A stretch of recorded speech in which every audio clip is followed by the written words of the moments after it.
Have you ever had one of those moments that just, well, it stops you cold? Something so weirdly specific, so like perfectly timed, that it feels like reality itself just gave you a little nudge. Oh, absolutely. Like the universe is pulling back the curtain for a second, showing you some hidden string connecting your thoughts to what's actually happening. Exactly. That feeling where you think, okay, random chance just doesn't cut it anymore. There's got to be something else going on here. It definitely rattles your cage a bit. When a dream or just a stray thought suddenly seems to mirror a real event in a way that, well, it just defies simple explanation. It's like glimpsing the code underneath it all for a split second. Totally. And today, that's exactly what we're diving into. We're looking at that uncanny synchronicity, and we're drawing straight from the source material you shared with us.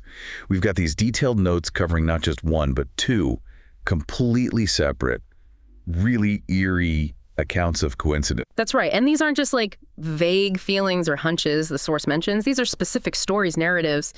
One involves this really quirky cuckoo clock and a bizarre alignment of times between waking life and a dream. And the other one, totally different, is set in a grocery store. It connects a chance meeting back to a dream, but then there's another dream element that comes true on the very same day. It's quite a lot. Wow. Okay. So our mission here for this deep dive is to really unpack these two stories. We want to pull out all the juicy, compelling details, lay them out step by step, so we can all really grasp what makes them so significant, so improbable, and, let's be honest, so kind of crazy. And we'll keep them separate, right? Because the sources present them as distinct events. We need to treat the cuckoo clock story on its own and then the grocery store story to really appreciate the strangeness of each one. Definitely. So yeah, get ready. We're about to explore those moments where the everyday world seems to suddenly sync up with our inner landscape, our dreams, our thoughts, in ways that are just baffling. Let's get into it. Let's do it. All right, let's kick off with the first one, the cuckoo clock story. And I mean, the star of this story really is the clock itself. It's not just any clock. The source describes it as having this very specific, unusual behavior. Yeah, it's key to the whole thing. According to the source, this particular cuckoo clock has a known quirk. When you switch the cuckoo mechanism off so it's not cuckooing, the clock hands always stop moving when they reach 1.05. Always at 1.05. Always. Doesn't matter if it's AM or PM. If the cuckoo's off, it jams or stops right at 1.05. It's just how this specific clock works in that mode. The source even mentions wondering if their dreaming mind would ever figure out why 1.05, but that's kind of a side note. The main point is 1.05 stop is predictable when the cuckoo's off. Okay, so it's a known mechanical thing. And because it predictably stops at 1.05 when the cuckoo's disengaged, the source actually explains they don't usually set it to the real time. Is that right? Exactly. They intentionally set it wrong. The idea is to calculate, okay, if I set it to this time now, when will it actually hit 1.05 in real world time? They're manipulating the stop time. So they're using this 1.05 quirk almost like a custom timer, setting it way off so that the inevitable 1.05 freeze happens when they, say, want to wake up or expect to get home. Precisely. They do the math beforehand, set it maybe hours ahead or behind so that its mechanical 1.05 stop lands at a usable point in their actual day. It's a very manual, kind of Rube Goldberg-esque way to set an alarm, essentially. Okay. And this wasn't like a one-off experiment. The source points out that this whole method, setting the clock to stop at a target time, it already had a history of producing some weirdly accurate results before the main event we're digging into. Oh, yeah. They share this anecdote about the very first time they tried it. They wanted the clock to stop roughly when they woke up. Yeah. And the source says they remember it vividly. They set the clock, went to sleep, woke up the next morning, and the clock stopped. Get this. Huh. Within 3 seconds of them opening their eyes. No way. 3 seconds. 3 seconds. I mean, imagine that. You've rigged this clock to stop at its internal 1.05, hoping it lands somewhere near your wake-up time, and bam! It happens almost the instant you regain consciousness. That alone is pretty freaky. Yeah. Talk about pushing the limits of coincidence. Right. And the source adds that over the years they kept using this method. They had quite a few other close calls, as they put it. Times that stopped spookily close to their wake-up time, or just as they walked in the door. So there was this pre-existing vibe, this pattern, where the clock's artificial stop time seemed weirdly tuned into their life. It was like a known glitch in the matrix associated with this specific clock setup. You could say that. It certainly laid the groundwork for thinking this clock wasn't just normal. But The specific incident we're focusing on now, the one detailed in the source, it takes that uncanny timing and adds layers involving a dream and multiple time points that just, well, they really shouldn't align like they did. Okay, so let's get into the setup for that core coincidence. The source describes the evening before it all happened. The cuckoo clock was running normally, doing its thing, and just naturally, the weight that powers it reached the floor. Right, so it just ran out of its wind, standard mechanical clock behavior. And when it stopped because the weight bottomed out, the source noted the time. This is crucial, right? This time is going to come back. Very crucial. The analog hands on the cuckoo clock showed 11.20 when it stopped that night. Not because it hit the 1.05 quirk, just because it needed winding. Okay, so clock stopped at 11.20, noted in reality. But separate from that, the plan for the next morning was still on, right? They still had the clock intentionally set wrong, aiming for that 1.05 stop to happen around wake-up time the next day. Exactly. So you've got two things happening with the clock. It's physically stopped showing 11.20 from the night before, and it's simultaneously set incorrectly with the intention that its next stop, the 1.0 will occur around wake-up time. Big confusing, but both states are relevant. Got it. Now, complicating things further. Yeah. All right, maybe setting the stage. This particular night also involved an experiment the source was trying out. Yeah, they decided to use binaural beats, specifically theta waves. They were looking into lucidity practices at the time, and this was apparently their only serious attempt with this particular sound-based method. And how did that go? Not great, according to the source. Yeah. It actually led to insomnia that night. They also felt their REM sleep was delayed or just off. Okay, so backfired. Pretty much. That negative experience, plus they had the suspicion maybe their hearing loss was interfering with how the binaural beats were supposed to work. They decided it wasn't effective compared to their usual lucidity techniques and basically gave up on it after that night. So the experiment was a bust, but it messed up their sleep. And the source actually wonders if this fragmented sleep might have triggered something else. Yeah, they hypothesize it might have led to what they call a conscious dream reentry. They describe trying to deliberately enter a dream state, but then visualizing moving too fast, which apparently made them lose lucidity almost immediately. So they fell into a dream, but not a lucid one. Okay, so not lucid, just a regular dream, but one entered after this weird, disrupted night and the failed experiment. Right, and despite not being lucid, this dream started reflecting and then synchronizing with waking life elements, particularly that stopped cuckoo clock, in a really strange way. All right, so they're in the dream, not aware it's a dream. Right. What's the first key thing they remember seeing? One of the first things they recall seeing in the dream is the cuckoo clock. Ah, okay. Makes sense. It was on their mind. But here's the first layer of weirdness. The clock in the dream was stopped. And not just stopped, it was showing the exact same analog time as the real clock when it stopped the night before, 11.20. Whoa. Okay, so the dream literally pulled that specific detail from the previous evening, the 11.20 stop. Exactly. And the source notes that even in the dream, or maybe recalling it, they thought something like, oh, my dreaming mind must have picked that up from last night. You know, just memory consolidation playing out in the dream. Seems logical enough at first glance. Yeah, that sounds like standard dream stuff, incorporating recent events. But wait, there's more. Another detail from reality mirrored in the dream.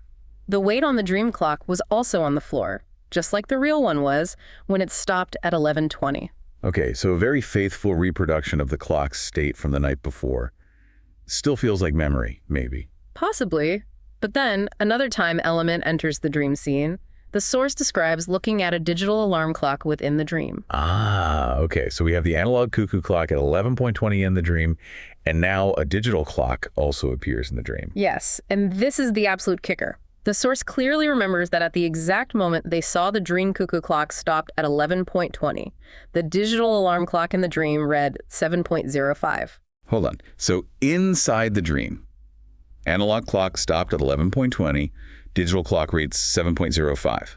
That specific pairing occurred in the drone. That specific pairing. 11.20 analog, 7.05 digital, simultaneous observation within the dream state. Okay. That feels different, more specific than just remembering the clock stopped. Right. It adds a layer of complexity. And then the dream got even weirder. I went over to the cuckoo clock, and in the dream, I tried to start its pendulum swinging again. It fought me. Like the clock itself was actively resisting, trying to stop ticking. Resisting? How? Hard to explain, but you know how cuckoo clocks have the wooden pendulum you see, but that hangs on an inner wire pendulum connected to the gears? Right, the mechanism inside. Well, in the dream, it felt like that inner part, the wire or the gears, was what was fighting to stop. But the outer wooden pendulum still had momentum from me pushing it, so there was this weird struggle. The clock was fighting itself almost. That's fascinating, the level of mechanical detail your dreaming mind pulled in, and then giving it this sense of agency, of resistance. It's pulling from reality, but twisting it. Exactly. It felt physical, like a real struggle. And the whole dream had this unsettling vibe. The dream continued, apparently. Completely randomly, there was a phone cord on the floor that was like slithering like a snake. Yeah. Just odd, unsettling details. Yeah, dreams can throw in those bizarre, disconnected elements that just heighten the strangeness. Totally. There were other details, something about their computer desk being under construction in the dream, stuff like that, mundane dream weirdness. Okay. And then, towards what seemed like the end of the dream sequence, the source remembers deciding, still thinking they were awake and just procrastinating because of the earlier insomnia, to head back to bed in the dream. Still not realizing it's a dream. Apparently not. And as they were doing this, moving towards the bed in the dream, they glanced at the digital alarm clock one last time. And what did it say then? This final check in the dream showed the time as 7.14. Okay, so the dream timeline, as remembered, is see 11.20 analog paired with 7.05 digital, then later see 7.14 digital. Got it. And then, boom, reality hits. This is the wake-up moment. This is the wake-up moment. The source says they woke up right then, immediately after seeing that 7.14 time in the dream. Abruptly awake. And the first thing they do. Check the real alarm clock next to their bed, of course. Yes, it says. 7.15. Wow, okay. Just 1 minute after the time they just saw in the dream. Exactly. I mean, imagine that feeling, waking up instantly from seeing 7.14 in a dream, and your real clock says 7.15? That's jarring enough on its own. A pretty close temporal link between dream and reality right there. Yeah, that's definitely a weird overlap. Yeah.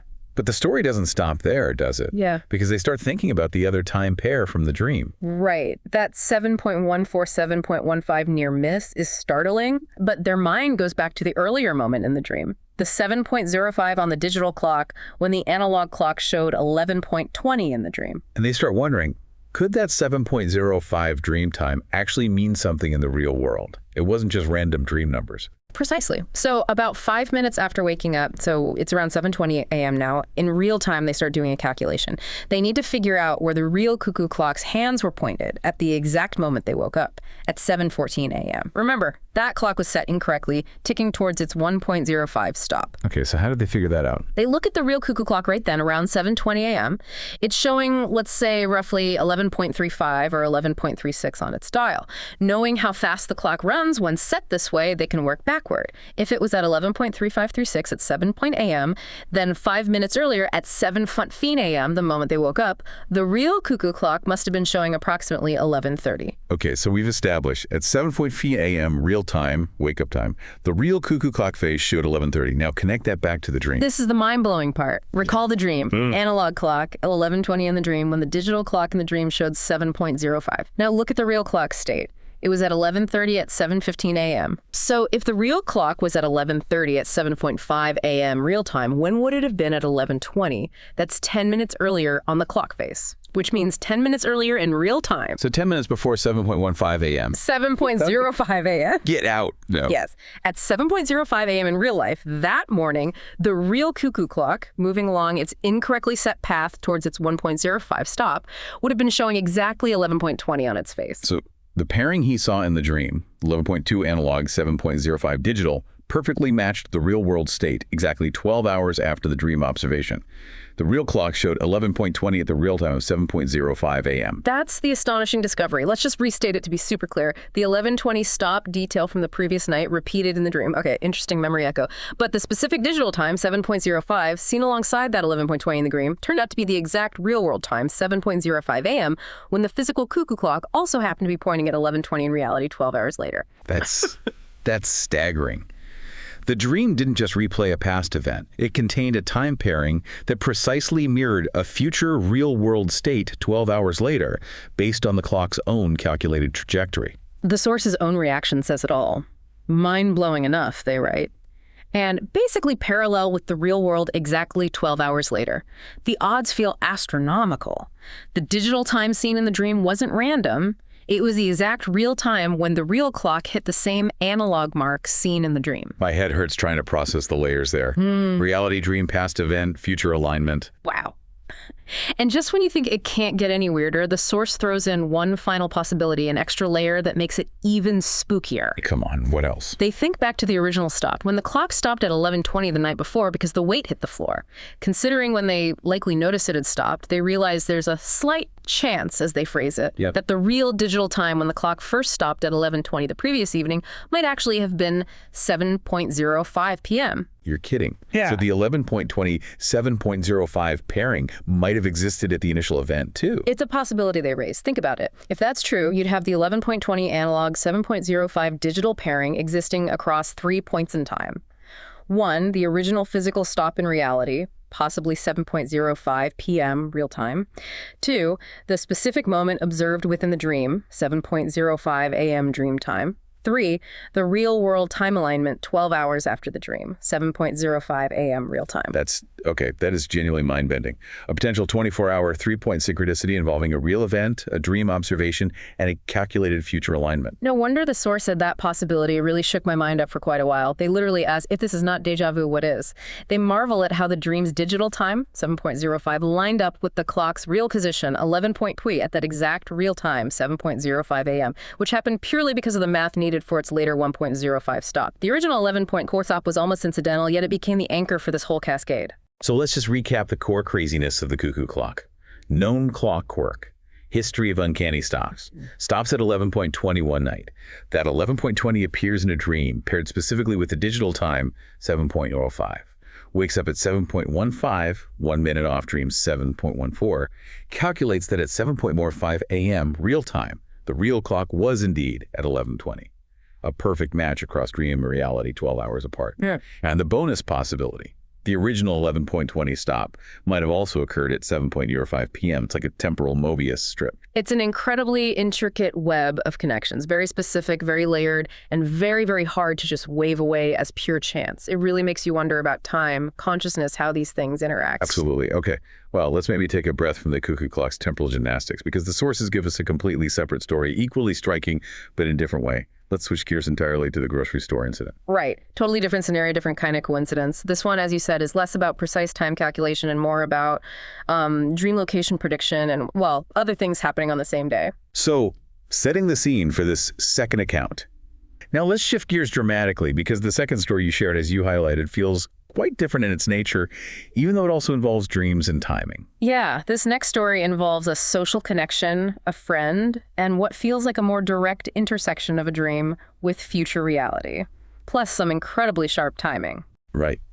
You set the stage by mentioning your experience in a virtual high school class, which sounds pretty relevant now, and how that led to meeting a specific friend from a neighboring school at homecoming. And you stayed close friends for years afterwards, right? So there was a solid ongoing connection there. A friendship grounded in shared experiences and relative proximity. Okay, so the starting point for this coincidence is a dream you had a couple years into this friendship. And the dream itself was, well, pretty mundane, actually. Very simple scenario. Yeah. You casually saw this friend at your local grocery store, the one located in your own town. No big drama, no complex plot, just a brief, ordinary encounter in a very specific, familiar location in the dream. And you noted that your internal reaction upon having this dream was quite rational at the time. Yeah, you thought, okay, that's interesting. That might happen in real life someday. You basically acknowledged the possibility because you lived nearby, you visited each other's towns sometimes. So bumping into each other at your local supermarket wasn't inherently impossible down the line. Exactly. A sensible assessment. It's the kind of dream most people might have and then just forget about, figuring, yeah, maybe. Understanding that seeing someone you know in a public place is well within the realm of everyday possibility. But the circumstances around the actual event, when it happened, are what make this feel like a significant coincidence in your experience. Okay, so let's fast forward. Approximately 2 months after you had that simple dream. 2 months later, you were just going about your normal day, and you found yourself in that exact same local supermarket from the dream. Just doing some shopping. A familiar setting. You were navigating the store and eventually ended up waiting in one of the checkout lines. A common, often slightly tedious moment of pause in the day. Waiting your turn. And here is where the timing becomes absolutely critical to the feeling of coincidence you described. Because while you were standing there, just waiting, maybe zoning out a little, you happened to start thinking about that very specific dream you'd had 2 months prior. The dream of seeing this particular friend at this specific grocery store, it just popped into your head. Right. The dream had apparently resurfaced in your conscious mind right there in that line. And you didn't just think of the dream, you took the thought a step further. You formed a specific internal commentary on it, didn't you? Yeah, you thought something like, if that dream were to come true, that is where they would be. You were mentally pinpointing the exact location within the store where you had seen your friend in the dream. Like they'd be standing right there. So you're standing there, waiting, consciously recalling the dream, specifying the spot within the store where the dream encounter took place in your memory. And in that precise moment, literally right after having that thought and focusing on that location, what did you do? You looked over. You looked over to that exact spot you just thought about. And your friend actually appeared there, standing in that spot at that precise moment. Wow. Okay. Let's break down why this feels like such a profound coincidence based on your account. Because as you said, it's not just that the dream eventually came true 2 months later. Right. Seeing a friend who lives nearby at a local store, okay, statistically possible over time, maybe even likely eventually. Annoying when you don't want to see them, perhaps. True. But the coincidence here is the highly improbable timing of the real-world event. It's that the dream didn't just happen sometime in the future. It manifested in reality at the precise instant you were consciously recalling the dream and specifically focusing your thoughts and attention on that exact location within the store where the dream figure stood. It's the uncanny synchronicity between your internal cognitive state, remembering the dream, thinking about its potential fulfillment, focusing on the location and the external reality of your friend physically appearing in that very spot at that very second. It felt, as you put it, almost like I used dream control to summon the dreamling, only it happened in real life. That's a powerful description.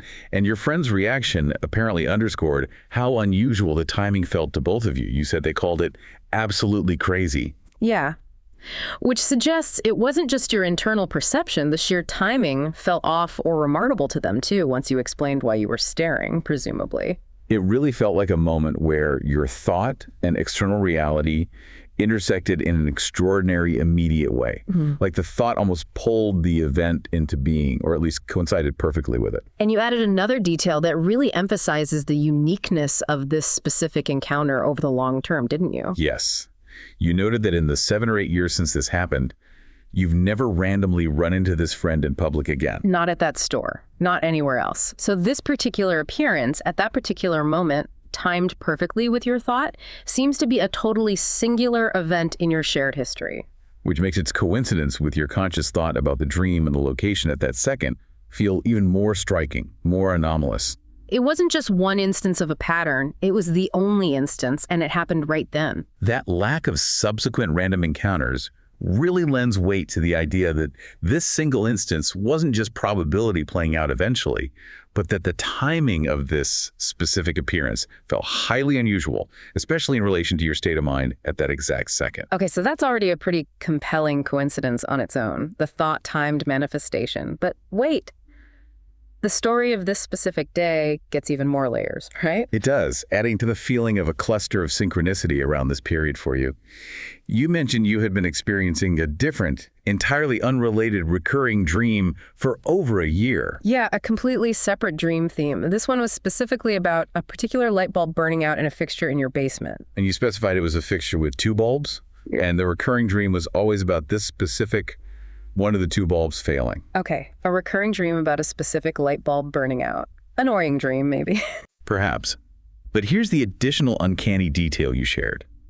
The very same day that the grocery store coincidence happened, the day you thought about the grocery store dream, and your friend instantly appeared, was also the day that the actual light bulb from that recurring basement dream finally burnt out in real life. the specific bulb from the dream.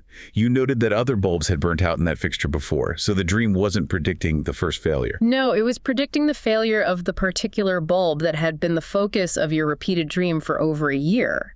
And that specific dream scenario manifested in physical reality on the exact same 24-hour period as the perfectly timed grocery store encounter. Whoa. Okay. That's another level.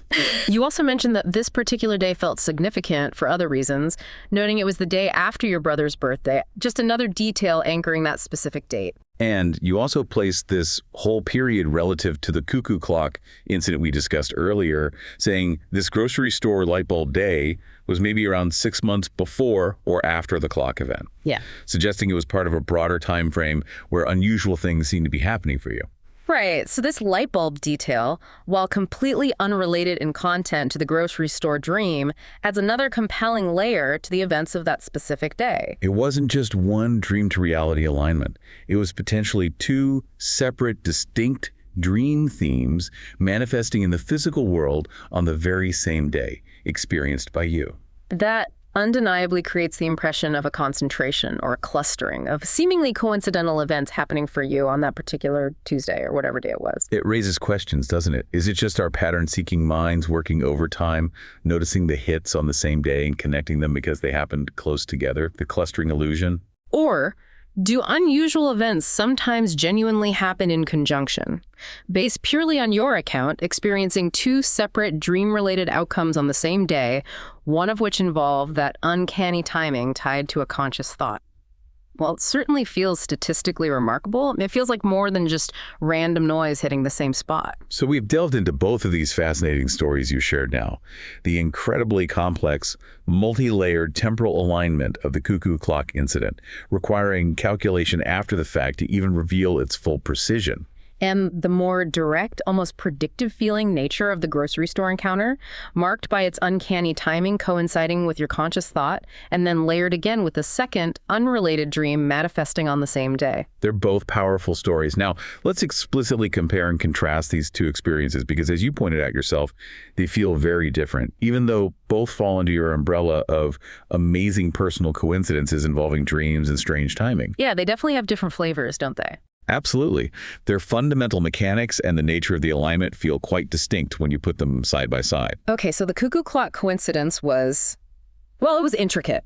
Super intricate. It relied on a highly specific numerical and positional alignment of clock faces and digital displays. And it spanned across different times in waking life, the previous night and the morning of the event, and the internal timing of a dream state. The core of the coincidence there was really a precise mathematical and spatial echo, almost like a coded message that was only fully revealed through post-event calculation and thinking it through. Exactly. It's a coincidence deeply rooted in the unique physics and mechanics of a specific object. Your clock's weird 1.05 stopping quirk, your unusual way of setting it, interacting with how your mind processed details from the past and then constructed time within the dream state. It felt like a complex pattern match across different dimensions of perceived reality. The aha moment wasn't immediate. It required stepping back, doing the math, and realizing the perfect numerical fit between dream and reality. It felt like a puzzle clicking into place after the event. Right. Now, the grocery store story, that felt different. In contrast, it felt more like a direct prediction coming true, didn't it? A simple scene from a dream manifesting in reality after a couple of months. But the crucial coincidence element, the thing that really made it stand out for you, wasn't just the manifestation itself. It was the uncanny timing of it. Yeah, the timing was everything there. It occurred in immediate conjunction with your conscious thought about that specific dream and that specific location in the dream. It's a coincidence rooted more in the intersection of your internal mental focus, consciously recalling the dream, pinpointing the location in your mind, and external physical reality, your friend's actual arrival in that spot at that exact second. The aha moment there was immediate and visceral. It was the thought and the reality colliding in real time right in front of you. Bam. Like pulling focus on something and it suddenly snaps into view, but the thing wasn't there a second before. Exactly. And then, of course, there's that added layer of the second unrelated dream about the light bulb also manifesting on that exact same day. Which introduces that element of clustering.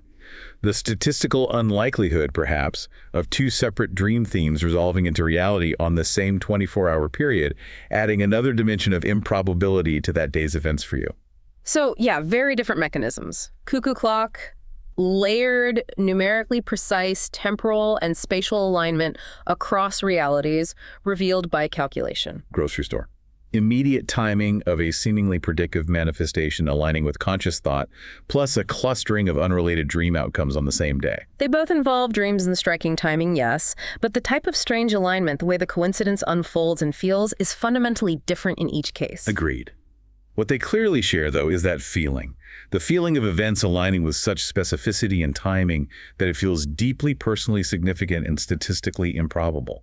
Both experiences made you pause and question the conventional understanding of chance, didn't they? They were subjectively experienced as moments where reality seemed to, well, bend or wink in an unexpected way. What about when they start playing out in our conscious, everyday waking lives? So there's more. Oh, yeah. Let's shift gears now.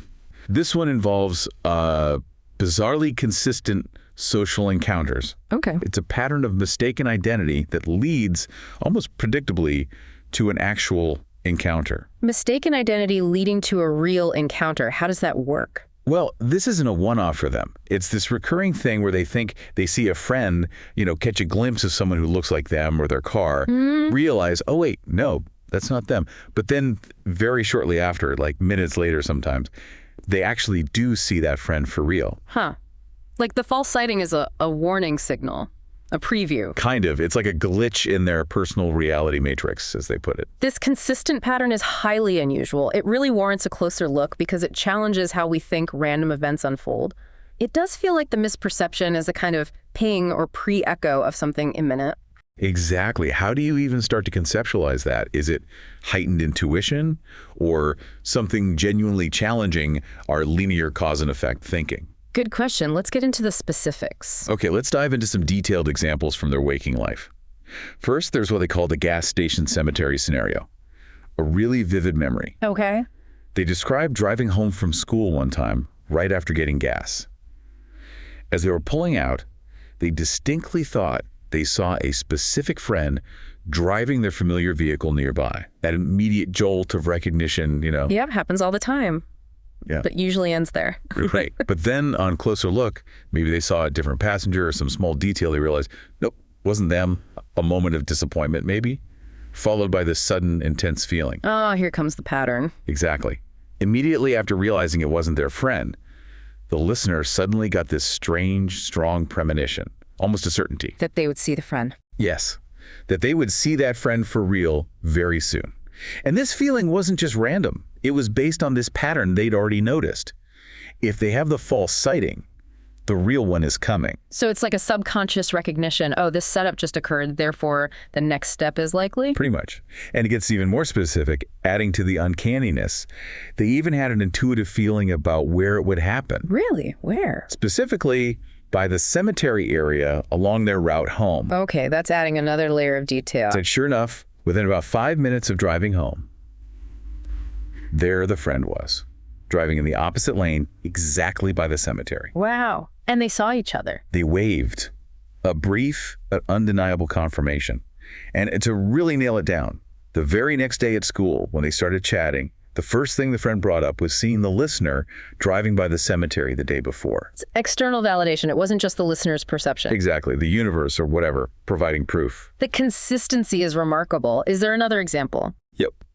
Different instance, different town, about 35 minutes from home.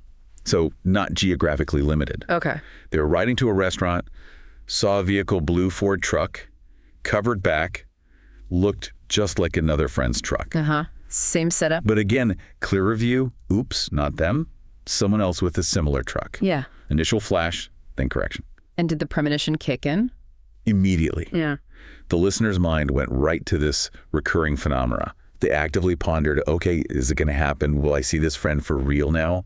Almost mentally triggering the pattern. Right. And as the pattern dictates, later that day, they traveled to the next town over, maybe 15 minutes away, to go shopping at Menards. Okay.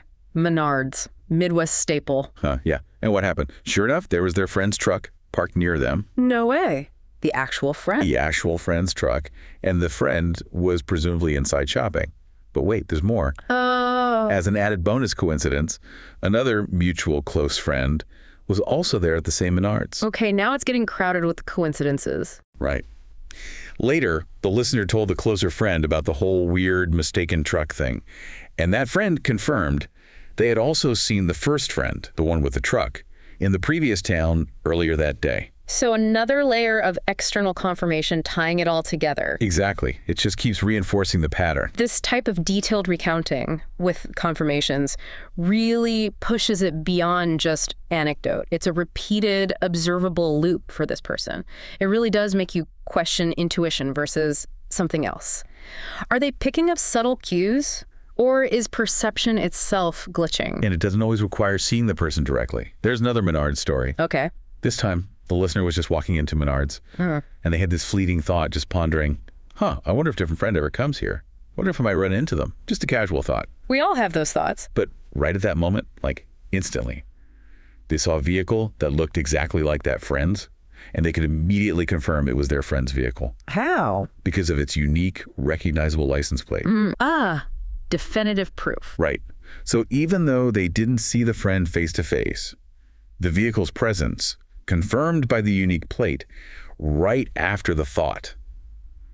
It was like the thought manifested the confirmation. It's like the thought itself triggered the evidence, even without the direct encounter.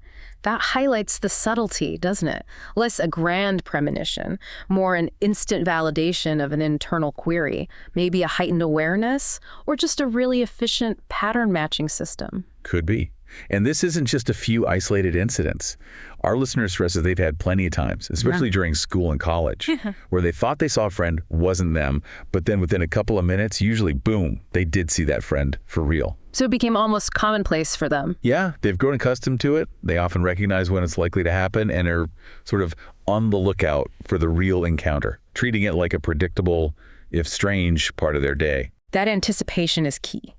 They've honed this ability to predict these micro-events, turning random occurrences into a personal, verifiable thing. It really speaks to an attunement to their environment, maybe. And it even has a practical upside. Oh, yeah. They note it's actually nice sometimes. They anticipate it might happen. And they use that brief window to quickly think about what they want to talk to their friend about if they see them. So they're ready for the conversation. Using the glitch for social prep. That's brilliant. It's like these little glitches provide a useful, albeit strange, heads up. The sheer consistency of this pattern is what stands out. It really pushes us to ask about intuition, information processing. Maybe misperception isn't always maybe it's a subtle form of information. A trigger, a pre-echo. It makes you question the boundaries between chance, prediction, and maybe a deeper connection. So, thinking about these stories, based only on the vivid descriptions and your personal reactions as provided in the source material, what do stories like these suggest about our reality and how we interact with it? It makes you wonder. Yeah, it really does. I mean, do they simply represent powerful examples of the law of large numbers just playing out? You know, the idea that given the sheer volume of thoughts, dreams, and random occurrences in a lifetime, some are bound to align in striking ways purely by chance. Yeah. Why do these super rare things seem to happen so often to them? It makes their life feel like a series of statistical anomalies. Yes, the why me question when it comes to coincidences. It's easy to feel singled out by improbability. Exactly. But they offer a really insightful explanation for this apparent paradox. It's like a simplified probabilistic model they've worked out. Okay, I'm interested. How did they explain it? Well, first, they acknowledge that, yes, something with a 1 in a million chance is incredibly rare for one specific event. You know, flip a coin a million times. Getting all heads is basically impossible. Right. The odds against a specific outcome are huge. But, and this is the crucial distinction they make, we need to consider the vast number of different rare things that can possibly happen in the first place ever around us, or the billions of people in the world. Shifting from the specific event to the pool of all possible rare events. Precisely. It's reframing it. Think about all the different unlikely things that could happen. Their intuitive model goes something like this. Maybe there's a 1 in 10 chance that something with a 1 in a million chance can happen. Okay, so not that a specific 1,000,000 to 1 shot is likely, But that some million to one shot happening is maybe more like 1 in 10. Yeah, because there's so many potential million to one shots out there, and they extend the logic. Maybe for rarer events, there's something like a 1 in 100 chance that something with a 1 in a billion chance will happen, and so on. This is actually touching on a fundamental concept in probability, often called the law of truly large numbers, or sometimes related to Littlewood's law of miracles. Given enough opportunities, billions of people, trillions of moments, extremely improbable events will happen somewhere, sometime, to someone. It becomes statistically expected. Right. So what's genuinely fascinating here is how the listener intuitively grasped this. While any specific rare event is unlikely, the probability of some rare event occurring, given the vast number of opportunities, actually goes up significantly. Yeah. It helps normalize the extraordinary. Exactly. It takes the magic out of a single event and places it within a larger, understandable statistical framework. It explains why one individual can experience so many rare events. It's not that they're uniquely lucky, maybe. Yeah. Maybe they're just paying attention within that huge sea of possibilities. They spot the patterns. It's a subtle but profound shift in perspective. They recognize the sheer volume of potential rare events, making their frequent appearance less surprising. And this insight isn't just philosophical for them. Our listener has found a way to use this understanding of probability to their advantage, particularly with something as playful as doing trick shots. Trick shots, like throwing things into bins from across the room, that kind of thing. Exactly. They find that if they just randomly toss something without a specific aim, there seems to be, in their experience, roughly a 1 in 10 chance that something bonkers will result from it. Hey, bonkers. Yeah, often unintended and surprising. It's like a testament to the statistical probability of a lucky outcome if you just try stuff. That's a brilliant practical application. Increase the attempts, even undirected ones, and eventually one of those 1 in 10 amazing outcomes will hit. Less precision, more probability. They give a great example. Yeah. The pink eraser. Okay. Listener recounts just casually getting on the edge of their bed, kicking a pink eraser backward. No target. Right, just messing around. On the third shot, something totally unexpected. It went right by a hole in my desk. And a few seconds later, plink. Ended up falling through that hole. Perfect landing. Whoa, accidental trick shot perfection. Yeah, and it's emphasized, didn't try to do that at all, but accidentally did that without even really knowing that was possible. But they had a theory about it. Yeah, they theorized their mind, maybe theoretically knew it was possible, but it was inert knowledge until then, like a subconscious awareness of the physics involved. Interesting. Almost like the body knew, even if the conscious mind didn't aim for it. Could be. And hey, for everyone listening, if you want to see some of these moments, our listener actually filmed a bunch of them. We'll put a link to a compilation of their trick shot videos in the podcast notes below. You can see this stuff in action. Oh, cool. That makes it even more compelling. Definitely. But they also apply this probabilistic thinking to deliberate trick shots. And their approach is kind of counterintuitive. How so? They found they have the best luck when I don't get caught up in trying to get it right. So don't try too hard. Basically, their method involves doing things at sort of an abstract level without putting a lot of thought into it, aiming in an overall direction, making very rough estimates, and this is key, letting my involuntary processes lead the physical actions. It's like trusting the force, but with probability. Exactly. It's this synergy between conscious intent and subconscious execution.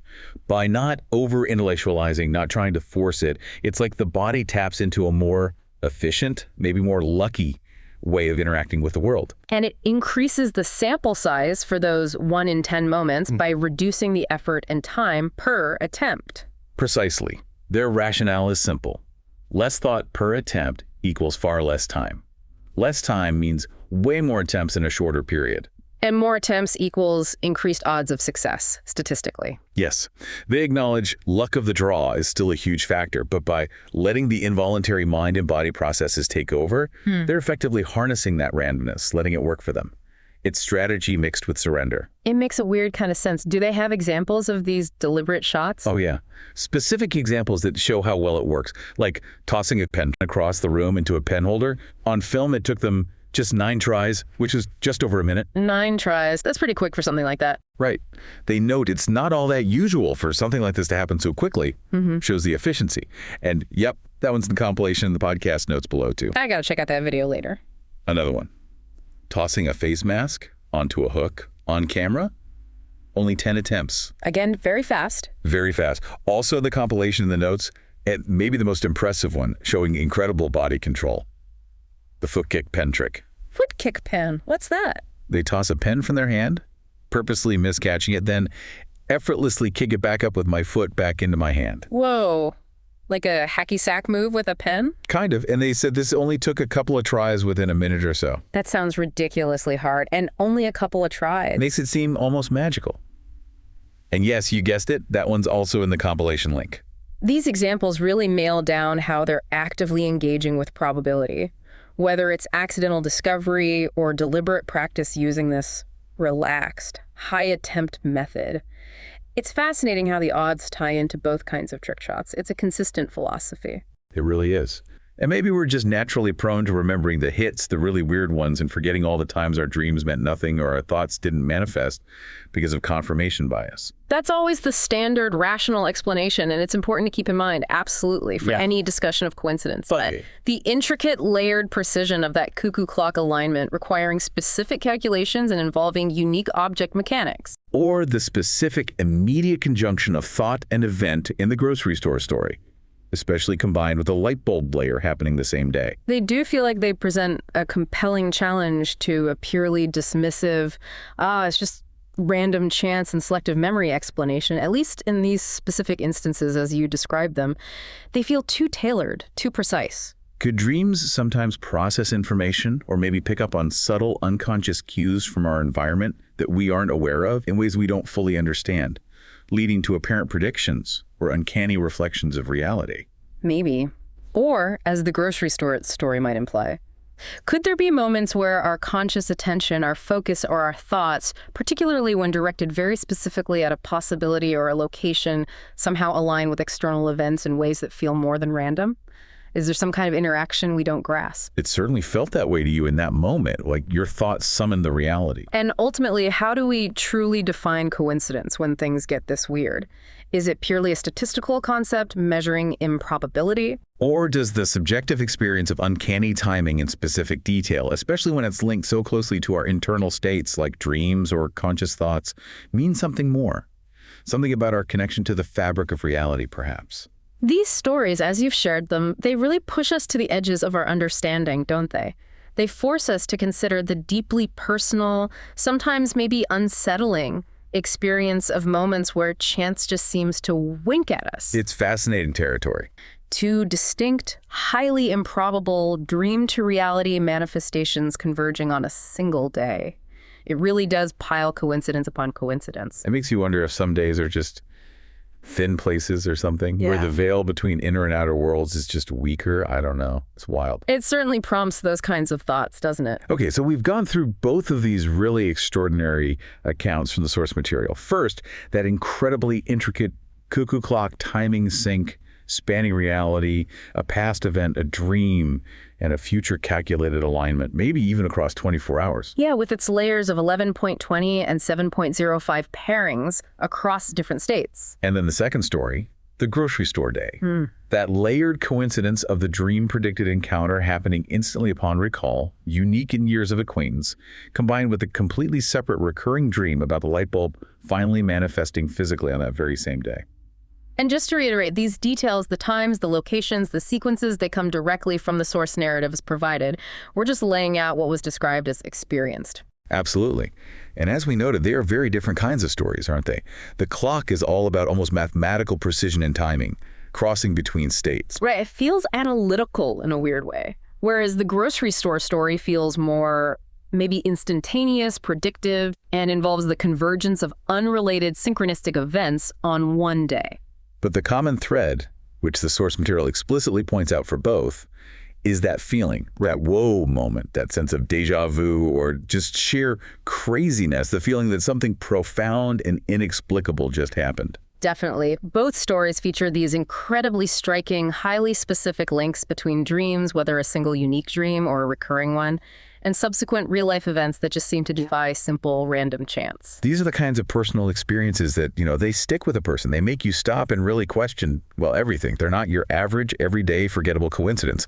The specificity, the timing, It elevates them. And so that really leaves us, and hopefully leaves you listening, with some big questions to chew on. What do you actually make of experiences like these? Are they just statistical outliers, incredibly rare flukes of probability that our pattern-seeking brains latch onto? Or is there something more going on? Do these stories hint at a deeper connection, maybe, between our consciousness, our dreams, and the unfolding of events in the physical world? A connection we don't usually perceive. Think about the role of dreams here. In the clock story, the source initially leans towards a simple memory explanation, right? The dream just replaying the 11.20 stop. Yeah, the most logical first thought. But then the 7.05 alignment complicates that simple view. And the grocery store story, both parts of it, seem to suggest dreams sometimes contain elements that uncannily precede or synchronize with very specific, very improbable real-world happenings. So the big what if, I guess. If dreams, even rarely, can somehow align with or even seem to predict reality in these kinds of detailed ways, what does that even imply? Does it change how we view coincidence? Does it change how we think about our own minds? Or maybe even the nature of time or reality itself? It's a heavy question with no easy answers for sure, but exploring these edge cases, these moments of extreme coincidence described in the sources, it definitely leaves you with a fascinating and maybe slightly unsettling mystery to ponder.